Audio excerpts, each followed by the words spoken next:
નમસ્કાર દર્શક મિત્રો, હું છું આશ્લેષા પટેલ અને આપ જોઈ રહ્યા છો અરવલ્લી ન્યૂઝ। મોડાસાના ઝાલોદર ગામે પૂતળા દહન કરી વિરોધ પ્રદર્શન।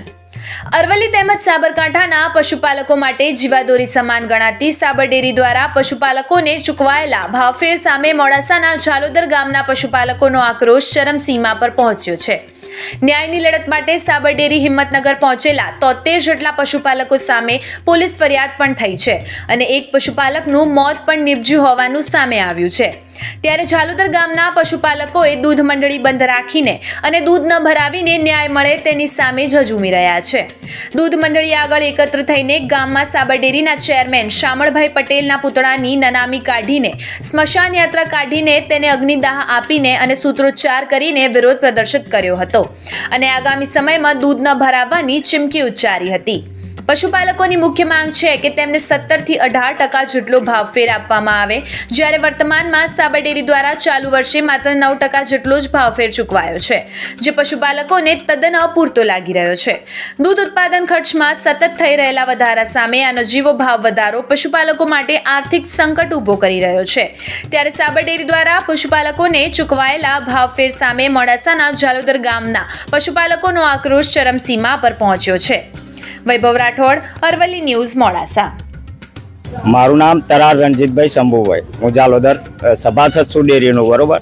એટલે હું પોતે દૂધ કાઢું છું, દૂધ પોતે પશુ રાખું છું અને આ સાબર ડેરીનો જે અન્યાય થાય છે પશુપાલનો પ્રત્યે, બરોબર, એ કદાપી ચલી લેવામાં નહીં આવે અને જો પશુપાલનો આ રીતે અન્યાય થશે તો ઉગ્ર આંદોલન પણ કરવામાં આવશે, બરોબર। અને પશુપાલન કઈ રીતે દૂધ કાઢે છે, કઈ રીતે ડેરીમાં દૂધ ભરાવે છે, કઈ રીતે અમે મજૂરી કરીએ છીએ એ અમે જાણીએ છીએ, બરોબર। આ ચોબડા ઉપર ખૂન નહીં ચડતું, બરોબર। ગાયોના પાછળ પુલ્લા ભરીને મરી ગયા, ઘાસ લાવીને મરી ગયા, યોગ્ય વળતર મળતું નથી, નફો આલવાનો થાય એટલે સાબર ડેરીના ડિરેક્ટરો એમ કહે છે કે તો હિસાબ નહીં થયો, તો આ રીતનું છે, આમ છે। અત્યારે કોમ્પ્યુટર યુગ છે, 5G જમાનો ચાલે છે, તો એમને હિસાબ કરવાનું કઈ રીતે? એમને તો મેલેલા છે હિસાબ કરવા વાળા, બરોબર। તો હિસાબ કરવાના ખાલી બહાના કાઢે છે, પૈસા અહીંથી કાઢવાના, અહીંથી કાઢવાના, કાટગાલનું મેળ નહીં આવતો એટલે હિસાબ લંબાવે છે, આજે નહીં થયું, કાલે નહીં થયું, આ રીતે કદાપી ચલી લેવામાં આવે નહીં। અમારા છોકરાનું દૂધ નહીં પાતા, બરોબર, અને ડેરીમાં પડતા હોય અને અત્યારે અમે અમારા પૈસા માટે, અમારા પૈસા છે, સરકારના થોડી પૈસા છે, એ અમારા પૈસા એસી ગાડીઓમાં ફરે છે, એટલે અમારે યોગ્ય વળતર મળવું જોઈએ અને અમારા પશુપાલનો 25% થી ઓછો નફો અમને પોસાય એવો જ નથી, બરોબર। અને 25% થી ઓછો આપશે તો ઉગ્ર આંદોલન થશે અને કોઈ પણ રીતે ચલવી લેવામાં નહીં આવે અને એ સાબર ડેરીના ડિરેક્ટરને નહીં ચલાવવું હોય તો રાજીનામું આપી દે, બરોબર, અને અમારી રીતે નફો આપી દે અમને। જગદીશભાઈ કોટવાલ, ઝાલોદર સામાજિક કાર્યકર। જય જવાન, જય કિસાન, જય પશુપાલક।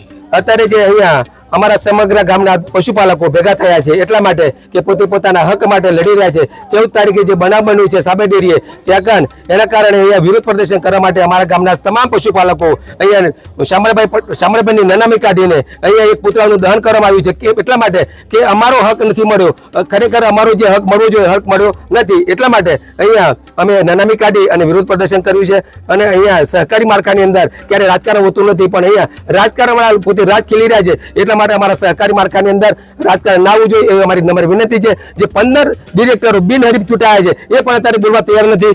અત્યારે જે લોકો શામળભાઈ ડિરેક્ટર છે, શામળભાઈ જે પોતે ચેરમેન છે એ પણ બોલવા તૈયાર નથી, તો શું અમારા પશુપાલકોને હનન કરવું છે? પશુપાલકોને જે દૂધ ભરે છે એ ખરેખર એટલી તકલીફ પડે છે, ખરેખર આખો દિવસ લોહીનું પાણી કરે છે અને પશુપાલકો દૂધ ભરે અને એને પોતે પસીનાનું જે વળતર ના મળે ખરેખર અયોગ્ય છે।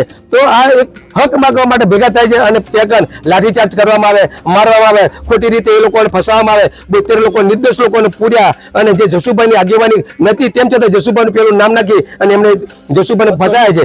તો અત્યારે અમારા અશોકભાઈ ચૌધરીને પણ એ રીતના મોત થયું છે કે ભાઈ જે ટીયર ગેસ છે છોડવામાં આવ્યા એ ખરેખર એ શું કહેવાય કે ટીયર ગેસ એ એક્સપાયર ડેટના હતા, એના કારણે એમને પોતે શ્વાસ લેવામાં તકલીફ પડી અને અકાળે અવસાન થયું છે।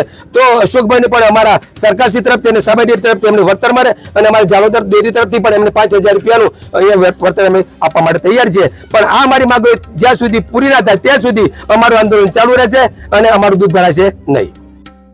મારું નામ હંસાબેન જગદીશભાઈ કોટવાલ, હું ઝાલોદરની વતની છું। અમે આ પશુપાલન રાખ્યા છે, બરોબર। આજ 4 કે 5 દિવસથી દૂધ બંધ છે તો અમારે ઘર કેવી રીતના ચલાવવા? અમારે એ દૂધમાંથી પૈસા આવે તો એ અમારા છોકરાનો ભણાવવાનું, ખેતીનું કામકાજ કરીએ તો આજે 4-5 દિવસથી અમારે દૂધ બંધ છે તો અમારે ક્યાંથી પૈસા લાવવા? અમારે ઘર કેવી રીતના ચલાવવાનું? તો અમારું દૂધ અમારું ત્યાં મોકલે છે સાબર ડેરીમાં, તો કેમ તમે આવો વિરોધ કરો છો?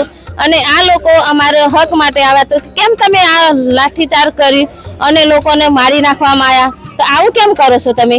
જ્યારે અમારે માગણી કરવાની હોય પૈસાની તો કેમ આવો વિરોધ કરો તો અમારે શું કરવું? અત્યારે તમે મોકલી આપો છો અમને પૈસા, અમારે છોકરાને ભણાવવા છે, અમારે ઘરમાં શું ના જોઈએ, અમારે બધું જોઈએ. તો અમે એટલા માટે એનું પૂતળું બનાવીને અમે આ લોકો બધે બાળી છે તો અમારો હક અમને મોકલી આપજો. મારું નામ વણકર મહેન્દ્રભાઈ ગણેશભાઈ, હું જાલોદર મંડળીનો સભાસદ છું અને દૂધ ભરાવું છું.